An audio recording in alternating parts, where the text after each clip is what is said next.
All right, here's what I want to talk about. It's left, right, out. Um, as you've heard, MBS, who's Mohammed bin Salem, I can't ever pronounce his name, the Prince of Saudi Arabia, who's pretty much running a OPEC or OPEC Plus or whatever. He's come out and they've cut they're 2 million in production, which is going to have ramifications in the oil markets to a certain extent.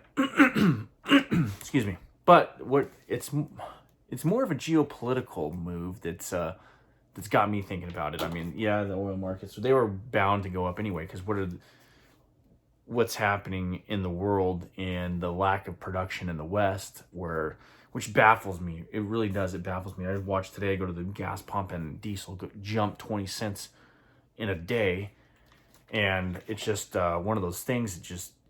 It okay. It's like it's a conundrum that I cannot explain. I sit in one sphere. I'm looking, and we can't drill here for some reason, or we can't ramp up drilling. We have to just maintain whatever we have. But we expect some other countries thousands of miles away to drill. That's good drilling. That's okay. That's fine.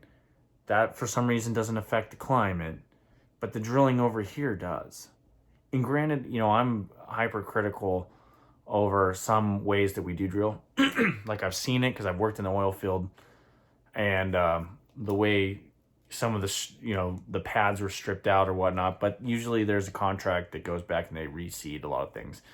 And there's a way to do that, and I've seen it in like Utah and Colorado where there's elk all over the place with these drill pads. But then I've also seen it in North Dakota where it looks like somebody just pillaged the whole areas, which that sucks. But there's ways to do it and be environmentally friendly and utilize our our oil capacity. Produce oil, for God's sakes. But anyway, what this goes along the lines of what I've been saying before. If you haven't listened to me, there's a few videos I talked about, months ago, maybe even longer, I can't remember, where I talked about the hegemony of the dollar being undermined. Actually, it's a few months ago, being undermined by by Saudi Arabia and Russia. This new alliance is emerging between India, Russia, China, Russia, but also these Middle Eastern countries, especially OPEC countries, and Saudi Arabia being one of them. Saudi Arabia, if you didn't know, they already signed an agreement with Russia, a military type agreement. I believe that's what I was talking about before. How that affects the petrodollar, which is the only real thing, because we think, yeah, we decoupled from the gold standard in 1971, and ever since then, all hell's pretty much broke loose in living standards in this country. But we're still tied to some kind of commodity, besides the fact it's just printing their monetized debt or whatever. But being denominated in dollars, oil was a pseudo backed the dollar, and it was all because of Saudi Arabia. And this happened, I believe it was Kissinger or whatever, in there had a trip.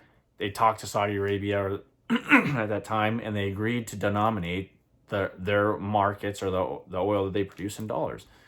And ever since, that's been kind of like a backstop for the reserve currency. It's one of the reasons there is a reserve currency of dollars, is because no matter if you get dollars, no matter where you are, you can usually hit the oil market, which everybody needs energy for the most part, unless you're self-sufficient in that.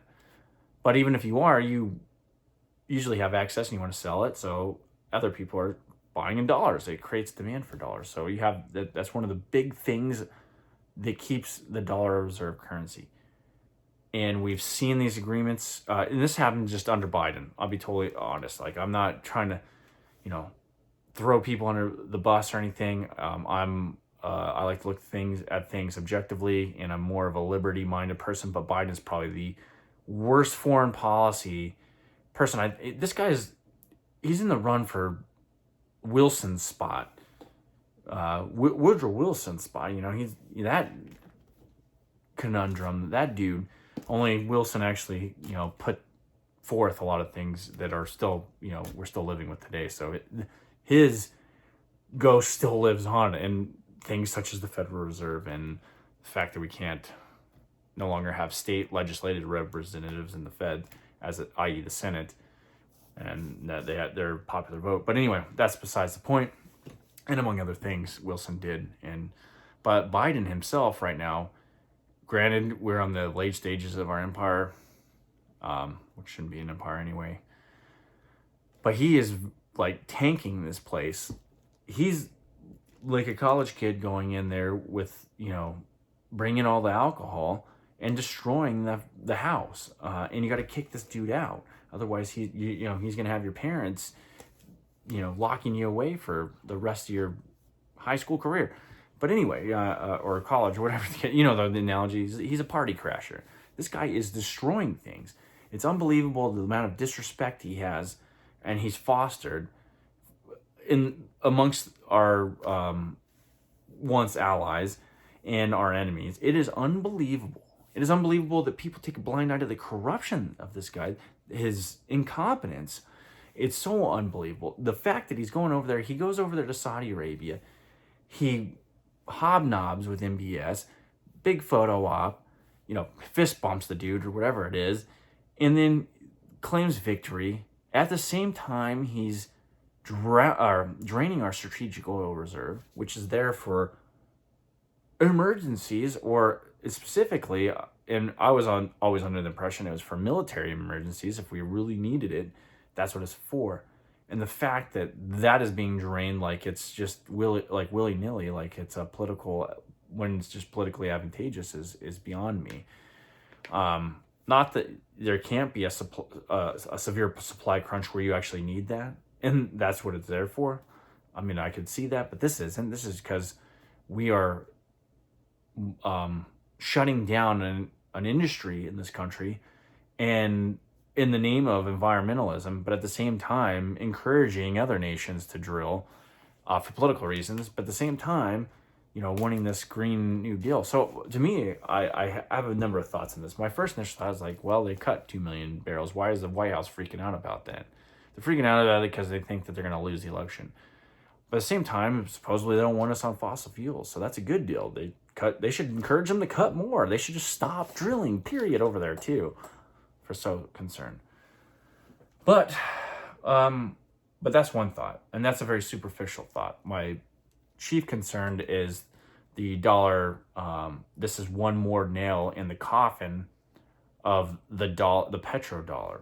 The fact that the Saudi Arabians, pretty much, this was a slap in the face, a proverbial slap in the face to Biden and his administration. I would say a flare has been put up and a signal of these relationships being formed over there that are not advantageous for us, that Trump would have never let happen. Whether you like Trump or not, the dude knew how to put some deals together. You have things going on in North Korea that Trump had in lock. He had them in a peace deal. He had North Korea. Now they're freaking blowing missiles out there, threatening carriers. But Trump would have never let this happen. One, he'd have probably gone in there, either struck a deal with them, or at the same time, if they didn't want to do a deal, he'd be like, I'm going to unleash the American petroleum industry all over you guys. I'm going to crash this thing like you would not believe if you don't play ball. I don't understand it. We're sitting on enough petroleum to really have a seat at the negotiating table at the very least. But then after that, and after today, or not today, a few days ago, whenever this news broke, Biden goes to Venezuela to talk. Well, granted, Venezuela has a lot of oil reserves, but he's going about it with a weak hand, and essentially begging this socialist dictator or whatever, or I don't even know what is going on down there anymore. I don't really pay attention because it's just a shithole. It used to be a really awesome country, but anyway, he goes down there. I think it's Maduro is his name. Goes down there and trying to get him to pump more oil in his state-run oil businesses that I believe they're all controlled by the state now. Good luck. 'Cause I remember this whole thing when they took over. A number of the big companies pulled out of that region. The state took them over. Good luck even trying to increase production. And we've seen that happen with other state-run oil producers. It's not necessarily the easiest, and the costs are typically enormous. But that guy's got Biden bent over his knee. He can do whatever he wants. If I was him, he's got more ties to those same allegiances we're talking to, and I don't know if he'd give in. Only, he would have to have one heck of a deal from us, because really we don't have any negotiating power, to be totally honest. I mean, unless you want to just use the U.S. military, and eventually that stuff happens when you start running out of natural resources. We've seen that in World War II with Japan. You cut off their energy supplies, and kind of, I mean, I'm not making excuses for them, but it is a catalyst for war. So, like I've said before, whether you like Russia or not, which I think they have some serious issues when it comes to free speech and whatnot, but they are a relatively free society. There definitely issues. I don't want to live over there, that's for sure. I mean, it's getting more appealing as our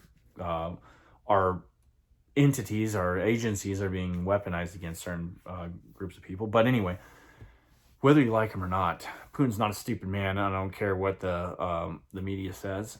He is very smart, and he's not I don't care what Mark Levin says. He's not trying to reconstitute the Soviet Union or anything. Putin's actually trying to reconstitute an old Russia. If you're familiar with the Tsarist type Russia, Russia was a big melting pot, it was an empire. It's a huge European power. And I think he's more in that league. And if you've listened to his interviews instead of what the press tells you about him, you actually go back. He's done a number of interviews and talks. You can listen to the horse's mouth. It's funny that we're discouraged from listening or taking any of their media in, but then we're encouraged to take the filtered version of that's filtered through our own media, who's been propaganda, been wrong about everything. They've duped you on Russiagate. They've duped you on the sweet and sour sniffles. They've duped you in the sweet and sour sniffles treatments. They told you something didn't work, which it actually did. They told you something would work that actually didn't, and it's hurting people. But all kinds of weirdness. So just be cognizant of that. But anyway, watch this, because this is a critical moment, another nail that's gone in the coffin of the dollar, which if we don't have dollar reserve status, that is precarious. That puts the Fed in some interesting waters. Anyway, tomorrow's jobs reports.